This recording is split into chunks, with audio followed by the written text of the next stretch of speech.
Olá, bem-vindos ao Pode Sim Diálogos com a Sociedade, um projeto do Sindicato das Psicólogas e dos Psicólogos de São Paulo que busca refletir temas da atualidade ligados, direto ou indiretamente, com a psicologia e os processos transformadores. Eu sou Norian Segato, jornalista, e hoje converso com a psicóloga e deputada federal pelo PT do Distrito Federal, Érica Cocai. Érica está em seu quarto mandato parlamentar com intensa atuação em questões de gênero, luta por democracia e cidadania. Entre outras tantas atividades, é coordenadora da Frente Parlamentar Antimanicomial. Sempre incisiva, sua potente fala não tem medo de apontar para as feridas expostas na nossa sociedade. Confira a seguir.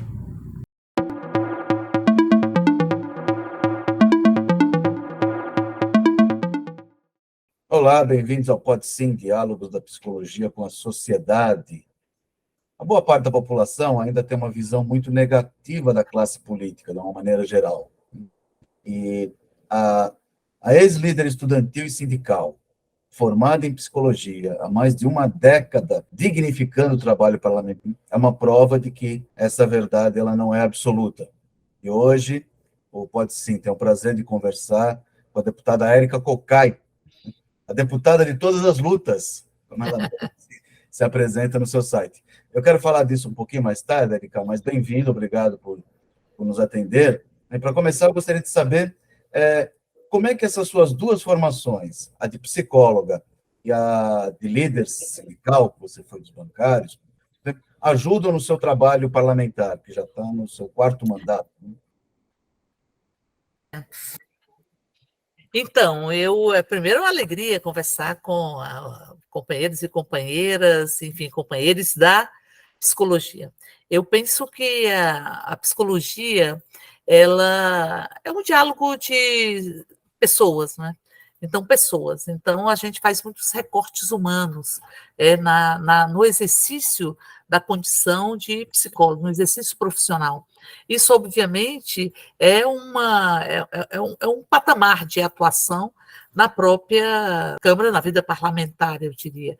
Porque, assim, os mandatos, né, só tem sentido se eles forem considerados não como um fim em si mesmo, mas se eles forem considerados como um instrumento de transformação da sociedade, é um instrumento para que nós possamos contribuir com os lutos necessários aos períodos traumáticos da nossa própria história, seja a colonização, a escravização ou a ditadura militar. E eu penso que a minha formação acadêmica em psicologia, ela sempre faz com que eu tenha muito nítido esse recorte de humanidade.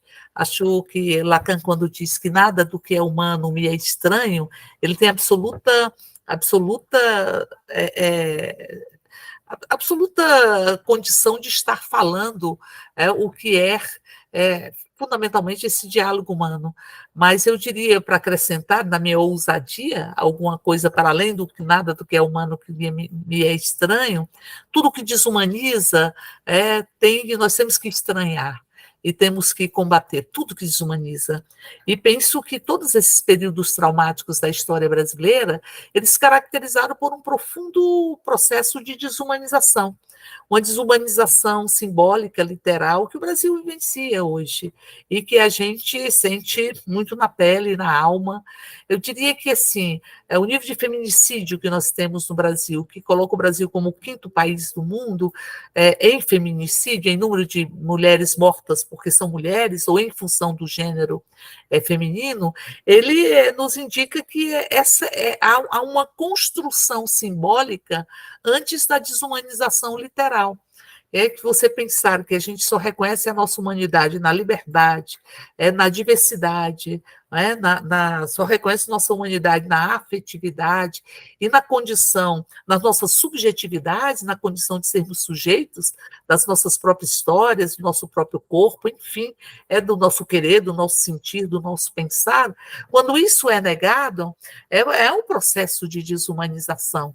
A desumanização, eu fico muitas vezes refletindo sobre o fato de que, será que se não houvesse uma desumanização simbólica, nós teríamos vivenciado esses períodos tão traumáticos da nossa história, que foram permeados com a desumanização literal?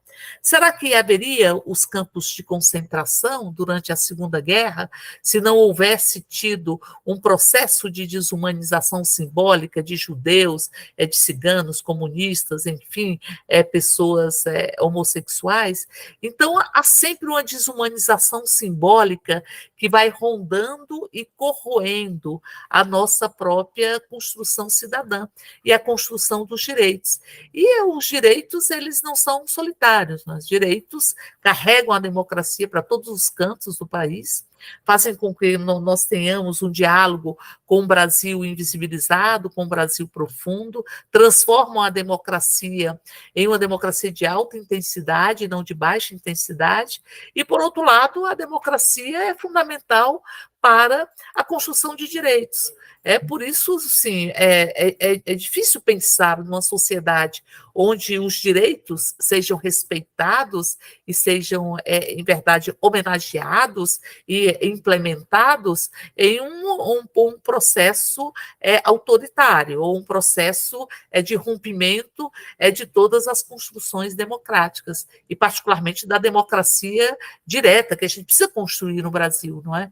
A democracia representativa, ela em verdade, ela se transforma, ou transforma o parlamento, em grande medida, em um pacto de casacas, de cartolas, de bengalas, não é? Então, a democracia é direta, participativa, a organização popular, elas fazem com que nós tenhamos a elevação da própria democracia representativa, e ela faz com que boas políticas públicas se transformem em políticas de Estado e não políticas de governos. Sabe o que faz com que nós tenhamos políticas transformadas em políticas de Estado e não de governos? É quando a população se apropria dela, enquanto direito. Porque o grande desafio que está posto para todos os dias para nós é dizer que direitos não são favores. Então, portanto, você não tem uma mesa farta onde se reparte o fruto do trabalho de todo um país, ou assim, a produção de todo um país se reparte entre os poderosos, entre a elite que tem sempre a sua mesmice, com faces diferentes de quando em quando. Hoje nós temos uma democracia ou uma elite que é muito pautada na acumulação do capital pela financiarização da economia, o que indica que não tem um capitalismo produtivo sendo valorizado, e você tem essa taxa de juros e os rentistas dominando, mas, enfim, tem faces diferenciadas, mas tem uma mesmice na elite deste país. E aí o que sobra da mesa farta, as migalhas, você distribui de preferência para o povo ajoelhado com as mãos estendidas. Então, romper a lógica de que direitos são favores é absolutamente fundamental. Ter consciência dos direitos, consciência do direito, inclusive os direitos que carregam uma contemporaneidade imensa e que são muito reafirmados por vários movimentos. O direito de ser. Aí Leminski já diz isso, da gente querer ser exatamente o que a gente ainda vai nos levar muito além, não é? Ou o direito de amar, e o direito da cidade. A cidade não é a mesma para todo mundo. A cidade é negada para as mulheres na madrugada, a cidade muitas vezes nega o afeto, o beijo gay, o beijo lésbico, o afeto, as expressões de afeto. A cidade é negada muitas vezes durante o dia para a população trans, me lembrando a fala de uma menina trans, e ela dizia o seguinte: sabe o que eu quero? Eu quero entrar num coletivo de manhã cedo e não ser olhada como se fosse alguma coisa estranha à humanidade. Eu quero ir na padaria 8 horas da manhã e poder comprar o pão, sem ser olhada. Ou seja, eu quero que essa lógica prosaica, cotidiana, eu possa exercê-la e ter o direito à própria cidade. Então, são os direitos que estão postos, que precisam serem reafirmados e, ao mesmo tempo, assegurar de que direito é direito. Apenas isso. Direito significa dignidade humana. Por exemplo, direitos humanos são para além, eu penso, da própria cidadania, que a cidadania ela estabelece deveres e direitos. E direitos humanos são expressão e instrumentos para que nós possamos vivenciar a dignidade humana, que por si só deveria se impor e que é tão açoitada, e particularmente foi muito açoitada nos últimos anos, durante os governos da extrema direita, não é? Que negava o outro. Expulsem o outro. E a profusão é do próprio igual, mas é na diversidade que a gente reconhece a nossa humanidade. Então, eu penso que, assim, a minha formação acadêmica e a possibilidade de estar exercendo no meu próprio curso tantas experiências, são parte fundamental da forma como eu acredito que tem que se construir a política, ou tem que se fazer política. Que política a gente faz? As mulheres fazem, as pessoas fazem política, mas política parlamentar, os mandatos, enfim, não pode ser considerado uma carreira, é uma representação que tem que ser sempre coadunada com o movimento vivo da sociedade. Eu lembro que uma das minhas primeiras campanhas eu dizia o seguinte: é preciso ter a vida viva. E as pessoas às vezes não entendiam como é que pode ter vida sem que seja viva, né? E eu digo assim, tem muitos mortos em vida, não é? Porque foram esterilizados na sua capacidade criativa ou na sua capacidade de inovar. Mas Cazuza, ele derrama piedade acerca dessas pessoas. Ele diz: Senhor, piedade para essa gente careta e covarde. É bem por aí mesmo, mas a gente vive também numa sociedade que ela é historicamente autoritária, ela foi construída historicamente sobre autoritarismo e uma visão de mundo do individualismo. E a gente enfrenta essa narrativa todos os dias nos seus vários campos. Você viu? Eu me lembro agora de toda a narrativa que teve contra Dilma, antes do golpe. Diariamente, você ligava o rádio 6 horas da manhã, o último jornal da TV à meia-noite, e era o mesmo assunto o tempo todo. Né? Isso só para falar dos meios de comunicação, mas outros elementos simbólicos que trabalham nessa sociedade. E, a partir daí, eu te pergunto, qual que é o papel da educação para a gente reverter essa hegemonia que hoje se coloca desse discurso neoliberal, desse discurso individualista, você tem que eliminar o próximo para estar bem, né? Esse discurso tem que ver. Como a gente tem que caminhar para reconstruir essa humanidade, visto que, inclusive, os 4 anos de governo que, felizmente, acabaram, né, foi uma máquina de destruição, não só dessas simbologias, mas das pessoas mesmo, né, e dos direitos. Como é que hoje, com essa configuração dessa nova Câmara, desse novo parlamento, que também é bastante conservador ainda, né, talvez até mais do que o anterior, como é que isso, no campo legislativo, a gente se reverte e como é que a gente atua com a educação? Não, então, eu penso que a educação, se as políticas públicas são enganchadas umas nas outras, porque os direitos são enganchados, né, são interrelacionados, enfim, não podem ser divididos, nem hierarquizados. Eu não posso assegurar um direito como mais importante do que um outro direito, não é? As políticas públicas elas também são enganchadas umas nas outras, porque elas asseguram os direitos. E, assim, das políticas públicas, eu diria que a educação é a política pública que se derrama sobre as demais, que dialoga com as demais. Ou seja, uma educação pública de qualidade ou uma educação de qualidade, ela vai assegurar uma política de geração de emprego e renda de qualidade, ou pelo menos é uma variável fundamental, uma saúde de qualidade, uma política cultural de qualidade. Então, portanto, a educação, e não a educação bancarizada, não essa educação que eles tentaram transformar. Eu acho que uma das grandes vitórias que nós tivemos foi resistirmos. Nós resistimos, por exemplo, à escola sem partido. Conseguimos não aprovar aqui na Câmara. Escola sem partido era o ser, o aluno, a aluna, como um ser desprovido de conteúdo, de saber, ou seja, negado na sua ancestralidade, negado na sua própria comunidade, que é aquilo que Paulo Freire fala, a gente não nasce pronto, a gente vai se fazendo, e a gente é fruto das relações sociais que a gente convive, a gente é fruto do chão que a gente pisa, é dos próprios territórios. E ali um saber conteudista, uma educação bancária, para ser derramado e engolido, sem capacidade crítica, ou sem você questionar ou ter o exercício da dúvida sobre o saber pronto, porque isso é fundamental para a evolução da humanidade.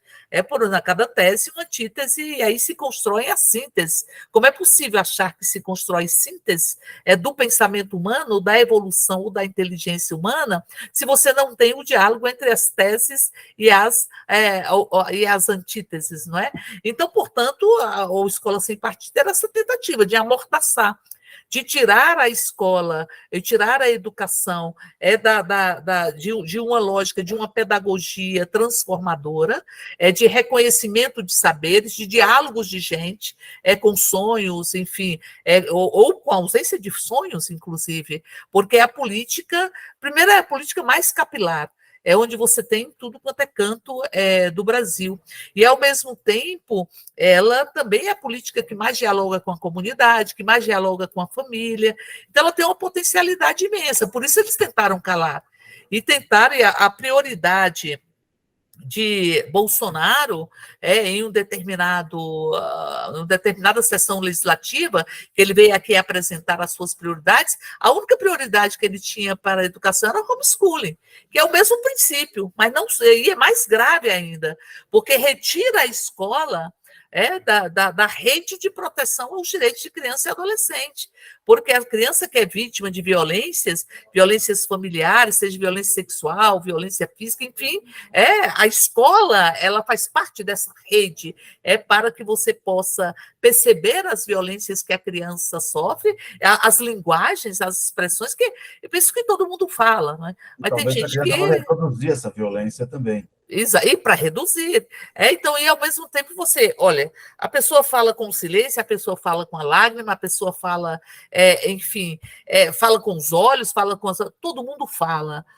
Precisa que alguém que seja escutadas as vozes que saem com essa diversidade. Então, não é à toa que nós tivemos esse ataque brutal no governo Bolsonaro à educação. Ali você teve, se conseguiu, eles tentaram eleger enquanto... Porque o fascismo sempre precisa de inimigos imaginários, né? Ele sempre terceiriza as responsabilidades e elege um inimigo imaginário para que ele possa se justificar na sua própria crueldade. Então, chegaram a eleger como inimigo imaginário as universidades públicas. E nós vimos isso. As universidades, já vimos da reforma do ensino médio, que precisa ser revogada mesmo, e precisamos fazer valer aquilo que a gente já construiu na Câmara e que precisa ser aprofundado, ou seja, implementado, que são psicólogos e assistentes sociais. Mas os psicólogos, que nós lutamos muito para que fossem... enfim, pagos pelo Fundeb, ou que o Fundeb tivesse a responsabilidade com o pagamento dos psicólogos na educação, mas a gente não quer nos 30%, a gente quer nos 70%, porque faz parte do processo pedagógico. E é preciso entender que faz parte do processo pedagógico. Esse processo pedagógico, ele é muito rico, ele envolve as nossas existências, não é? As nossas subjetividades também, e os espaços para que nós possamos, digamos assim, reinventar a realidade quando a realidade é doída, que é coisa que nos faz gente também. É você ter a capacidade de ter consciência da vida, pegar a vida pelas mãos e transformá-la. E é óbvio que nós temos um parlamento que ele é fruto dessa construção, de uma construção, primeiro, de uma política de espetacularização da violência ou uma cultura do medo. A cultura do medo. Quando você tem medo, você se paralisa, enquanto transformador da sua própria realidade e da sociedade. Mas, ao mesmo tempo, quando você tem uma cultura do medo sendo implementada, e nós tivemos isso, há medo que você pode perder seu filho, você pode perder a sua família, você pode perder o emprego, você pode perder isso, você pode perder, enfim, o medo, a cultura do medo, ela ara o terreno para a lógica autoritária.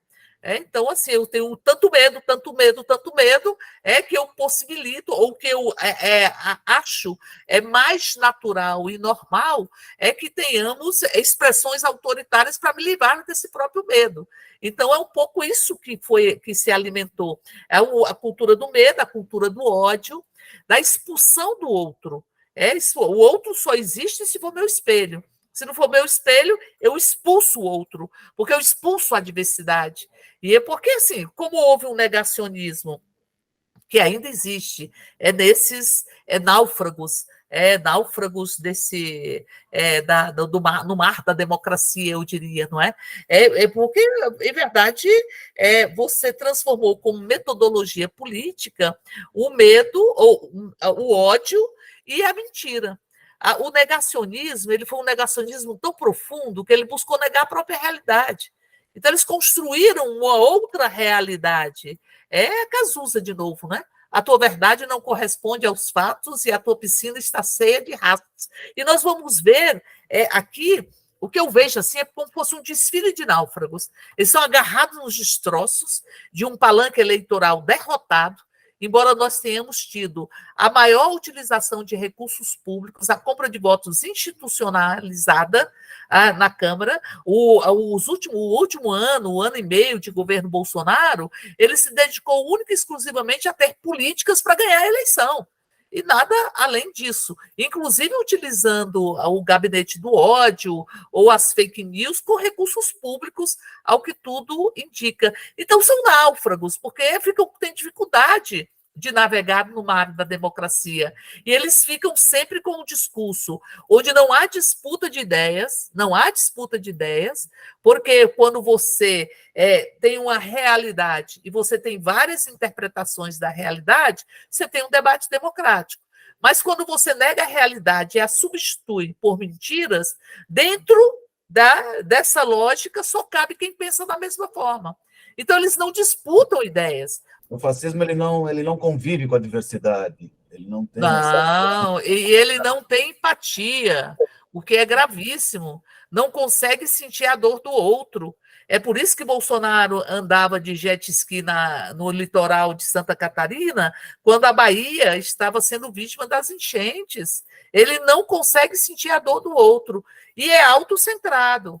Então, tudo o que acontece é a partir da minha visão, como eu penso, eu sou. Ele se tem no centro de todos os fenômenos humanos, de todas as relações sociais. E também não consegue ter autocrítica, porque não consegue ter remorso do que faz, não é? Porque, olhe, veja, tudo isso que aconteceu com os Yanomamis, 700 mil pessoas mortas no Brasil pela Covid. Então, você tem uma população brasileira representando talvez 2% por volta disso, e esse número de mortes que indicam que muitas pessoas poderiam estar entre nós. E todo mundo que parte é sempre amor de alguém, não é? Então, tudo isso deveria levar a uma reflexão e uma autocrítica mas fascista como os psicopatas não tem capacidade de ter autocrítica. Psicopata e fascista são autocentrados, não têm empatia e não têm capacidade de repensar, porque não têm capacidade de sentir autocrítica. Então, você tem a tragédia dos Yanomamis, mais de 30 milhões em situação de fome aguda no Brasil, mais de 100 milhões de pessoas em insegurança alimentar. Esse nível de mortes pela Covid, porque o Bolsonaro ele trabalhou com a imunidade coletiva através do contágio. E por isso ele foi contra o auxílio emergencial. Ele dizia: vamos para a rua, trabalhem, trabalhem, trabalhem. Bom, quem ia para a rua trabalhar é a população do trabalho que está na informalidade, não era aquele. Os cientistas não saíram para trabalhar. Não é quem pôde estar no home office não tinha, né, não precisou ir para as ruas trabalhar.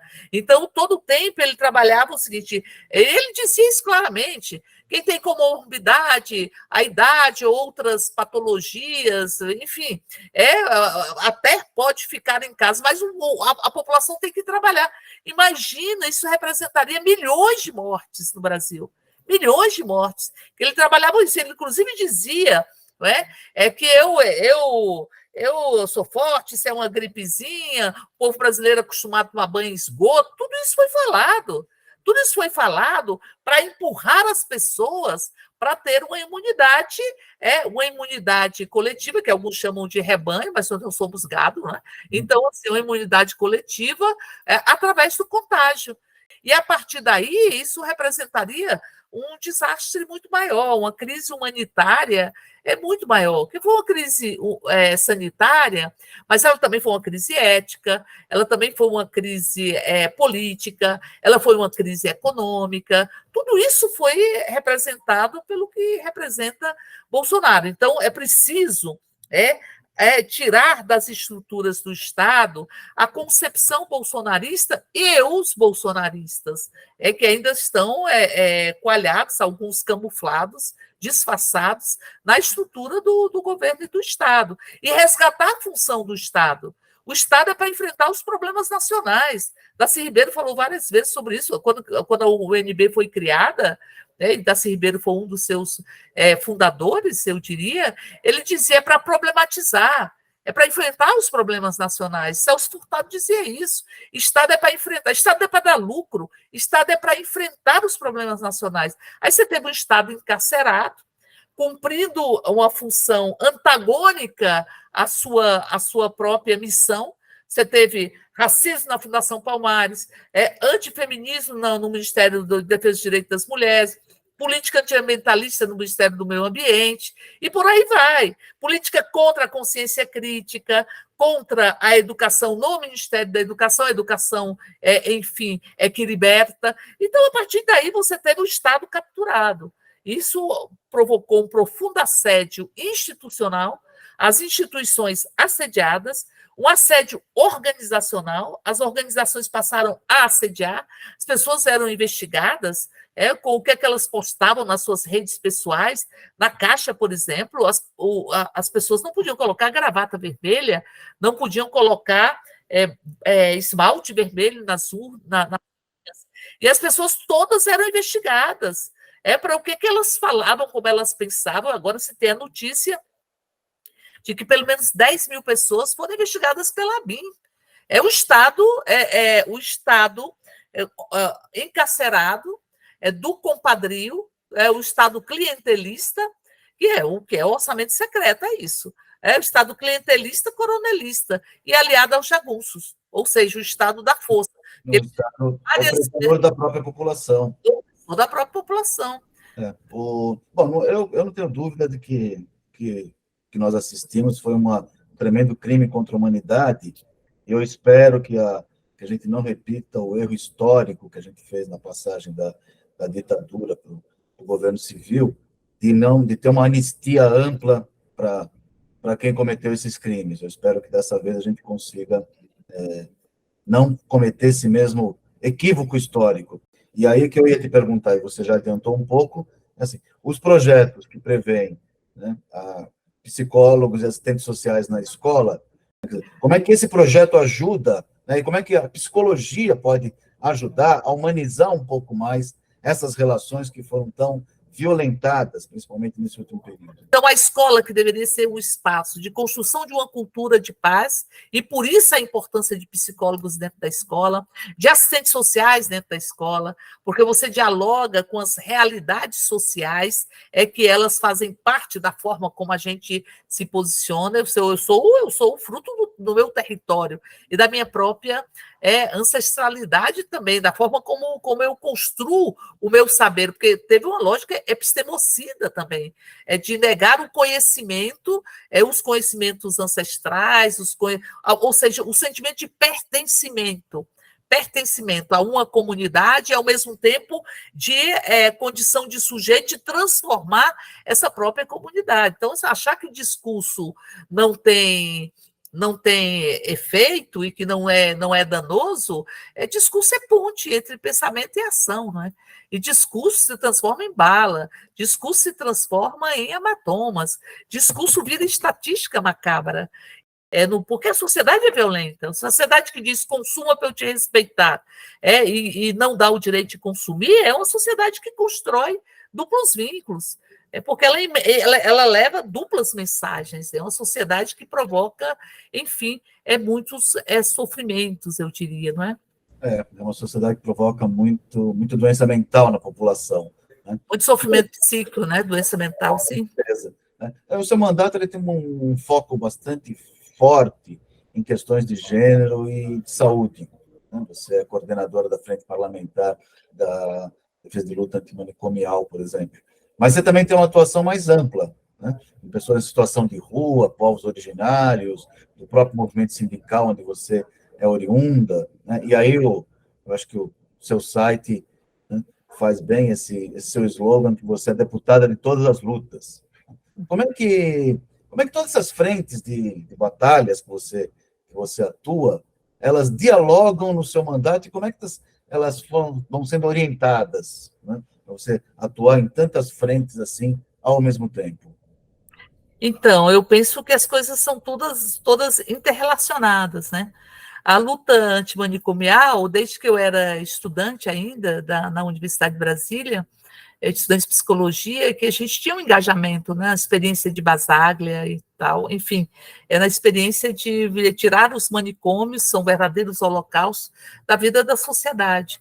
E isso precisa se transformar realmente, ter a valorização enquanto política pública, porque é preciso elevar a rede de atenção psicossocial, serviços substitutivos, CAPs, centros de convivências, residências terapêuticas, mas mais do que isso, a reforma psiquiátrica e a luta antimanicomial, ela é uma experiência que se alimenta da própria democracia, do protagonismo, né? Por isso que nós temos tantas expressões artísticas dentro dos CAPs, de construção, de formas de geração de renda, enfim, de emprego e tal, dentro do próprio CAPS. Por quê? Porque nós estamos falando em democracia. Quando houve a tentativa de colocar o Valença como coordenador de saúde mental no Ministério, nós vimos um movimento de ponta a ponta no Brasil, de ponta a ponta. E ali locupação aqui no Ministério da Saúde. O que significa isso? É territorialidade. Sem marcos territoriais geográficos delimitados, mas essa trança, né? Tranças de saberes, de fazeres, tranças de afetos e tranças de experiências, inclusive, que nós vimos na reação das pessoas para que não houvesse retrocessos na saúde mental. E ali a gente teve uma reunião com o ministro, à época, da saúde, e ele dizia, não, mas a nossa intenção é construir tantos CAPs, não sei o quê, então, um programa de elevação do número ou da oferta de serviços substitutivos. Mas é não entender que a essência é a democracia, a essência é o direito de fala, é o protagonismo, é você ter a sua fala considerada, é você não ser silenciado, as pessoas com transtorno não serem, sofrimento psíquico não serem silenciadas. Então, a essência da luta antimanicomial é a própria democracia, porque possibilita que, de repente, eu rompa todas as camisas de forças, inclusive aquelas que se transformam em mordaças, as literais e as metafóricas também. Eu tive a oportunidade de fazer estágio em um manicômio aqui perto do Distrito Federal, e a gente e depois tive a oportunidade que, como parlamentar, contribuir numa construção que foi coletiva com o Ministério Público, com o Movimento de Saúde Mental, para fechar um manicômio aqui no Distrito Federal. Então, veja, e ali o que você via? Uma negação da condição de sujeito, das subjetividades, a cronificação da própria doença. Então, essa é uma discussão que tem como essência a liberdade, a democracia e os direitos, que tem suas várias expressões. Quando você vê a população em situação de rua, é preciso romper as invisibilizações. A população carcerária é invisibilizada, a população em situação de rua é invisibilizada, a não ser quando a sociedade se sente ameaçada, mas ela é invisibilizada na sua própria humanidade. Então, eu diria que todas essas lutas dos povos originários, das populações em situação de rua, das mulheres, da população LGBTQIA+, do movimento em defesa da luta antimanicomial e da reforma psiquiátrica, elas dialogam entre si. São movimentos todos em defesa da liberdade, da democracia e dos direitos. E assim eu entrei ainda na universidade, em 1976, no movimento estudantil, e isso perpassa a minha própria vida. Então, assim, o difícil seria você não considerar que os direitos são largos e que são universais, e que a violação de direitos ela foi de tal forma naturalizada que a gente não consegue sentir a sua própria existência. A naturalização da violação de direitos, ela é a perenização da própria violação. Eu diria que esses são desafios postos, né? E não é fácil, porque tem que ter uma disputa de narrativa. Então, houve uma profusão de uma narrativa que você falava no início, de que você é responsável pelo seu próprio sucesso. Então, se você não tem sucesso na vida ou em qualquer coisa, você é responsável pelo seu insucesso também, pelo fracasso. Num processo de individualismo que precisa ser rompido todos os dias, e se rompe com territorialidade, se rompe com tranças, se rompe com espaços de construção de sujeitos coletivos, espaços de transformação. Eu penso que a intersetorialidade, o protagonismo e a territorialidade são elementos que devem estar em todos os aspectos da nossa própria vida, né? Especificamente em relação à luta antimanicomial, o que você destacaria assim, o que a frente já obteve concretamente, que a gente poderia falar, né, nessa luta contra esse tratamento confinado, a medicalização, a mercantilização da saúde, as propostas das comunidades terapêuticas? O que se já avançou em termos efetivos disso na Câmara e na frente mista parlamentar? Eu acho que a gente teve uma última legislatura de muita resistência, né? Nós impedimos o revogaço, nós fizemos muitas denúncias do que estava acontecendo, porque nós tivemos essa lógica manicomial também disfarçada no cuidado, né? O que são as comunidades terapêuticas? E o que são isso? Dizer assim, os CAPs não funcionam, não tem quantidade, os serviços substitutivos não estão disponibilizados na medida da necessidade da população. Então, eles não funcionam, vamos voltar para o modelo antigo. Esse foi o discurso que foi construído, essa narrativa. Então, nós trabalhamos muito, muito, muito, primeiro com a sociedade civil. As frentes todas, elas têm conselhos consultivos, onde nós dialogamos muito com a sociedade civil, com o movimento organizado, e a partir daí a gente conseguiu pontuar ou tirar como deliberação a Conferência de Saúde Mental, que acabou não se realizando no ano passado, mas isso tudo foi um processo de muita discussão e de muito enriquecimento.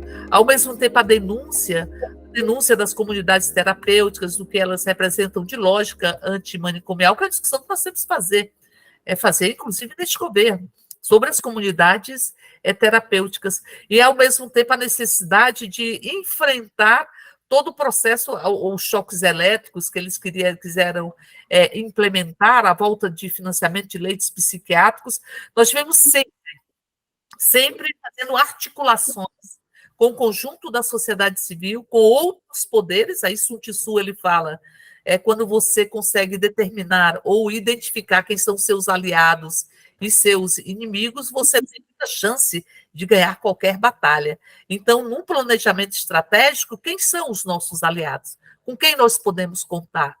Se nós podemos contar com o Ministério Público, podemos contar com a Defensoria e com a sociedade civil. Com quem nós podemos contar?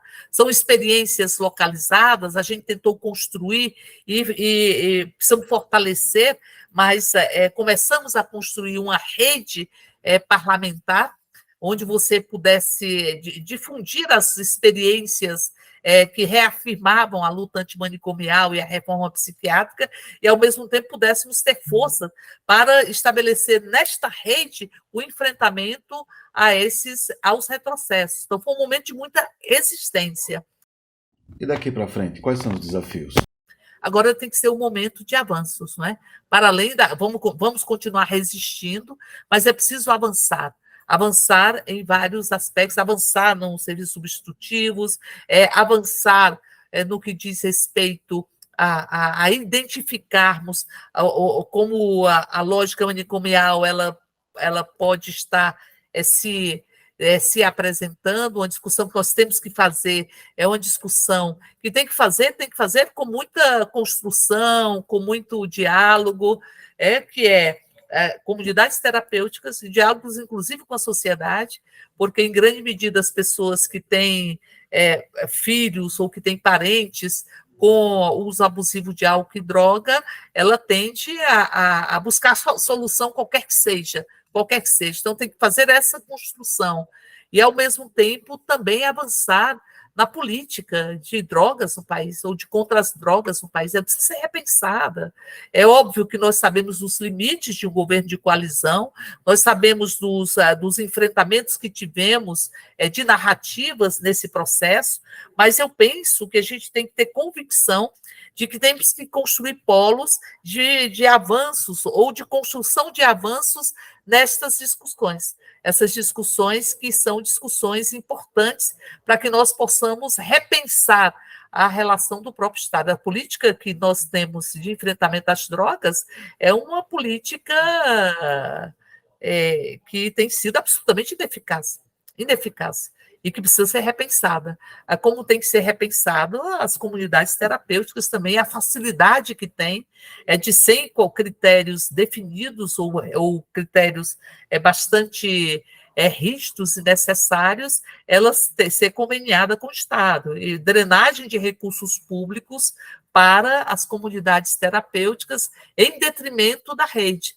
É preciso fazer essa discussão, nós queremos fazer essa discussão com o Ministério do Desenvolvimento Social, mas queremos fazer essa discussão com o governo e, particularmente, com a sociedade também. Acho que, assim, resistimos e conseguimos evitar retrocessos, que a política, a reforma psiquiátrica, denunciamos muito o que representava todos esses financiamentos, o peso orçamentário de serviços com lógica manicomial em contraposição à rede de atenção psicossocial, e agora é preciso avançar. Nós queremos a volta do saúde mental em dados, precisa voltar a ter ciência, porque, de certa forma, esse processo que eu penso que é muito semelhante, obviamente, com todas as diferenças que carregam, as pessoas que eram condenadas em função da sua defesa da própria ciência, não é? É a volta do obscurantismo, sem medo e sem modéstia. Obscurantismo ousado, foi o que nós vencemos. Porque, veja, identificar as expressões eliminação do outro, de ditatoriais, fascistas, enfim, identificar é importante, mas eu diria que fazer o enfrentamento que foi feito nesse período exigiu muita coragem, particularmente os movimentos sociais. A história de dê um passo atrás, manicômio nunca mais, ela é parte da vida de pessoas que vivenciaram o manicômio. As pessoas que vivenciaram o manicômio, né, com as suas dores, com a sua anulação enquanto pessoas, com a cronificação da própria doença, elas são muito convictas e se colocam sempre em movimento contra qualquer retrocesso. Agora precisa avançar em modificar políticas e avançar na perspectiva de consolidar os serviços substitutivos e consolidar a própria democracia. A gente tem que ter um choque democrático nesse país, porque a gente, eu penso, sofreu um impeachment, um golpe, pelos nossos acertos, não pelos nossos erros, mas nós não conseguimos resistir, talvez pelos nossos erros, de não apostarmos na organização social, na organização popular, no nível de conscientização, de disputa de narrativas, de não termos feito a justiça de transição, que precisa ser feita agora. Porque a gente fala sem anistia, que é verdade, não podemos anistiar, mas precisamos também investigar e fazer uma justiça de transição. Precisamos apontar, não apenas os que estiveram no dia 8 de março, mas o país tem muitas perguntas que precisam ser respondidas. Quem mandou matar Marielle é uma delas, essa relação, ao que tudo indica, com a própria milícia. É preciso fazer uma justiça de transição, é preciso que o Brasil inteiro saibam como os servidores foram ameaçados, é preciso, ameaçados ao teimarem em exercer a sua própria função. Veja o caso do Bruno. O Bruno teve que sair da FUNAI para cumprir a função que seria da FUNAI, sem a estrutura do Estado. E ali eu fui em Atalaia do Norte, e ali os indígenas falavam, a gente acorda e parece que tem um alvo nas nossas costas. Não é? Então, a completa ausência do Estado e a conivência do Estado, assim, que não reforçava a função da FUNAI. Eu escutei servidores ali falar assim, a gente tem a impressão que não vai sobrar nenhum de nós, porque estavam ali com a sua própria vida, com o seu próprio corpo, enfrentando a ausência do Estado, que tinha a FUNAI como presidente um assédio ou um sabujo do agronegócio, que foi assessor do agronegócio dos ruralistas na CPI do INCRE da FUNAI, aqui, ainda no governo anterior, antes do governo Bolsonaro, e ganhou como prêmio ser presidente da FUNAI. Em determinado momento, foi chamado na Câmara e ele levantou e falou assim, mudei os coordenadores, porque estou aqui para servir aos senhores. Ele estava falando da bancada do agronegócio, mas ele era presidente da FUNAI e aplaudido pela bancada do agronegócio. Estou aqui para servir aos senhores da terra, aos senhores das boiadas, aos senhores das cercas. Não fica mais nem com vergonha de fazer esse tipo de discurso, né? Porque aí, como diz o Nelson Rodrigues, o absurdo perdeu a modéstia. Com certeza. Recentemente, você participou da aprovação de 2 projetos importantes. Um que é a pensão para familiares e vítimas de feminicídio e a criação do selo da empresa Amiga da Mulher. Ele já teve outros dessa natureza, como os da dignidade menstrual. Né? Além da questão da ajuda do Estado e dessa assistência, como é que esses projetos ajudam nessa conscientização de gênero e de classe? Então, o projeto Empresa Amiga da Mulher, ele busca envolver as empresas numa campanha de enfrentamento à violência contra a mulher. Dizer que há uma responsabilidade também das empresas, dos empresários nesta perspectiva. E ele estabelece um selo para empresas que seguirem alguns critérios, né? Dentre eles, critérios de contratação de mulheres vítimas de violência. Depois o governo federal ele estabeleceu um percentual ainda maior de contratação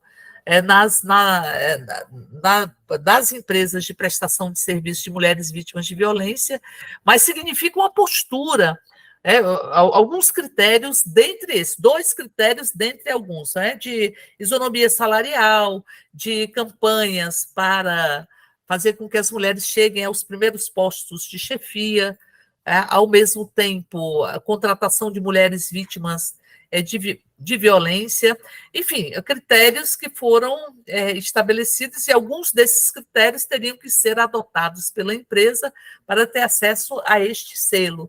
É uma tentativa de estimular, de fazer uma proposição, uma ação, uma ação proativa, de tentar estabelecer o selo para tentar fazer esse processo de sensibilização. A empresa que cumprir estas condições, ela estaria cumprindo um dos critérios da nova lei de licitação, que possibilita o desempate em processos licitatórios e que de combate à violência de gênero. Então, assim, é uma tentativa e é uma proposta da deputada Rosa Neide. É um projeto dela que eu tive a oportunidade de relatar. Eu acho que a aprovação desse projeto, ela já leva a uma reflexão, porque a sociedade vai discutir, que também é responsabilidade da empresa ter políticas para poder estabelecer a equidade de gênero, a igualdade de direitos entre homens e mulheres, e que deve ter um olhar para as mulheres vítimas de violência. Então, portanto, isso leva a uma reflexão sobre a responsabilidade das empresas que até então ficavam apartadas desse processo. E a questão das vítimas do feminicídio, primeiro lembrar que tem órfãos do feminicídio, né? Quando você assassina uma mulher porque é mulher, e eu digo porque é uma mulher em função de ela ser do gênero, a pessoa ser do gênero feminino, e essa palavra gênero a gente teve que arrancar do projeto, senão ele não seria aprovado, em função de ser do sexo feminino, ficou nesta concepção, mas é um projeto que abrange o gênero feminino, porque nós não somos discriminadas porque nascemos mulheres, mas porque há uma construção de gênero que subalterniza as mulheres, e há identidades de gênero que precisam ser respeitadas. E nós temos um parlamento onde as pessoas acham que se transformam em memes ou transformam em diálogos com seu eleitorado posturas transfóbicas. Nós temos um parlamento que ora utiliza de perucas, ora utiliza de revólveres, não, eu tenho revólver, ou coisas do gênero, aliás, gênero sempre é uma palavra maldita, eu acho que se colocar gênero alimentício também vai ser cortado, então, assim, alguma coisa neste sentido, eles se utilizam sempre disso para poder fazer um biombo sobre o que representou o governo Bolsonaro e as conquistas e as ações do governo Lula. Mas, enfim, é muito importante que nós possamos ter ações, o máximo de ações possíveis sobre o feminicídio. É preciso que a sociedade lembre que a morte de uma mulher, porque é mulher, ela tem um impacto sobre as crianças, sobre os adolescentes, sobre os filhos e filhas, e que nós temos diversas vítimas do feminicídio, não apenas as mulheres, que são mortas em função do seu gênero, mas também a família, as crianças.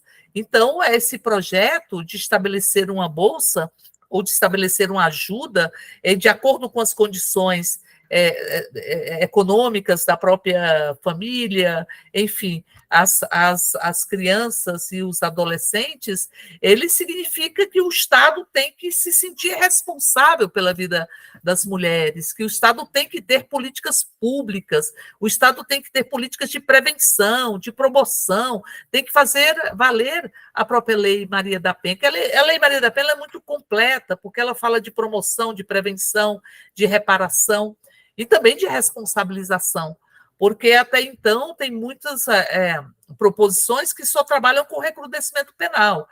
Que não digo que não seja importante para você dizer que são graves os crimes contra as mulheres, os crimes que expressam essa lógica sexista e esse pacto, né? O Brasil tem um pacto letal que precisa ser desconstruído entre o racismo, o patriarcalismo, o patrimonialismo, o sexismo, e precisa ser desconstruído. Acho que são todas iniciativas nesta perspectiva.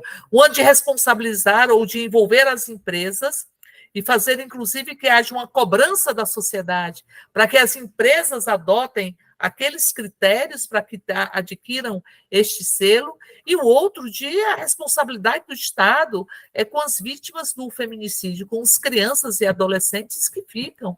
As vítimas, as crianças vítimas de violência doméstica que atinge as mulheres, violência doméstica de gênero, as que têm a violência extrema, que é o próprio feminicídio, outro feminicídio simbólico, que vai sendo pautado e construído com as tintas do sexismo todos os dias, não é? Bom, deputada, eu ficaria aqui mais algumas horas conversando com você, que é sempre uma aula de humanidade te ouvir. É um afago para os nossos corações, ouvir sua lucidez. Mas eu sei que a gente tem um tempo muito cortado aqui, então eu queria encerrar uma última questão. Assim, está no começo de um mandato, de uma legislatura nova, né, o seu quarto mandato, já é uma deputada experiente, um governo que, apesar de ser um governo popular, é um governo de coalizão, uma Câmara e um Senado numa configuração majoritariamente oposta a tudo isso que você falou, né? Então, quais são os desafios que você, particularmente, a bancada do PT, a bancada mais progressista, vão ter nesses 4 anos? Eu penso que o Brasil vivenciou uma experiência de uma extrema-direita, que precisa ser combatida com tudo que ela representa, de retirada de vozes, de machucar os corpos, de machucar as almas, e machucar a própria existência de uma nação que só constrói sua soberania no processo democrático. Então, nós enfrentamos isso, é preciso reconstruir o Brasil. E acho que a experiência do povo brasileiro, ela foi uma experiência muito desassombrada, que mostrou um desassombro do povo brasileiro, uma coragem do povo brasileiro. Veja que nós tivemos a maior compra institucional de votos, a utilização da máquina pública, a utilização de uma profusão de fake news, de mentiras, mentiras, mentiras, com reprodução muito automática e muito disseminada em todo o Brasil, e o povo brasileiro elegeu Lula. Isso indica uma coragem muito grande do próprio povo brasileiro. Eu acho que isso tem que balizar a nossa atuação. Primeiro, é um discurso, é uma construção permanente de uma narrativa de denunciar todas as mentiras e, ao mesmo tempo, de poder construirmos uma grande rede no país, onde a gente possa fazer essas tranças e, ao mesmo tempo, difundir o que representa este novo governo. E segundo, que isso a gente só vai conseguir superar tudo isso se a gente elevar o nível de organização da própria população. Acho que tem que territorializar mesmo, construir territórios, protagonismo, intersetorialidade. É uma compreensão que o governo federal, o governo Lula tem, da intersetorialidade, está trabalhando nessa perspectiva. Mas é preciso territorializar, é preciso elevar o nível de organização da própria população.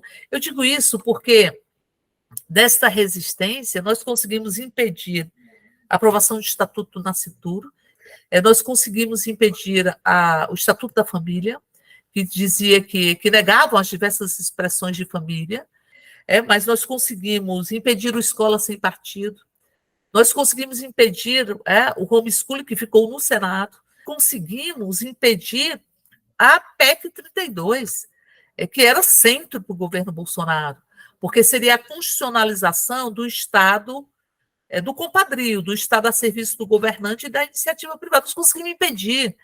Então, a gente só conseguiu construir esses movimentos a partir da atuação muito intensa da sociedade civil. Aí a gente transforma minorias numéricas, parlamentares, em maiorias.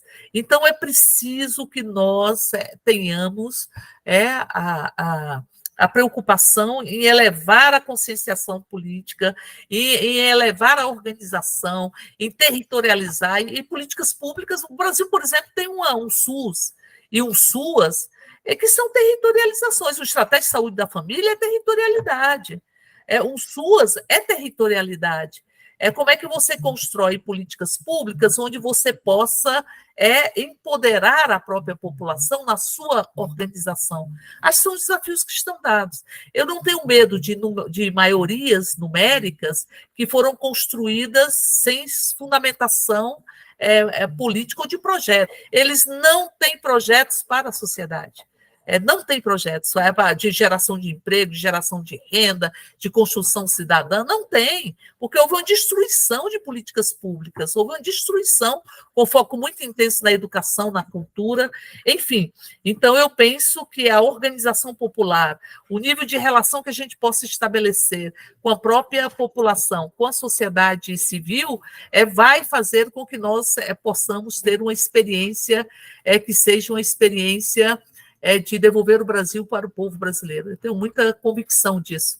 Então, eu penso que é preciso ter muito foco na atuação de cada um e cada um de nós neste nível de organização, desse nível de estabelecer territorialidade. Onde teve territorialidade, teve resistência.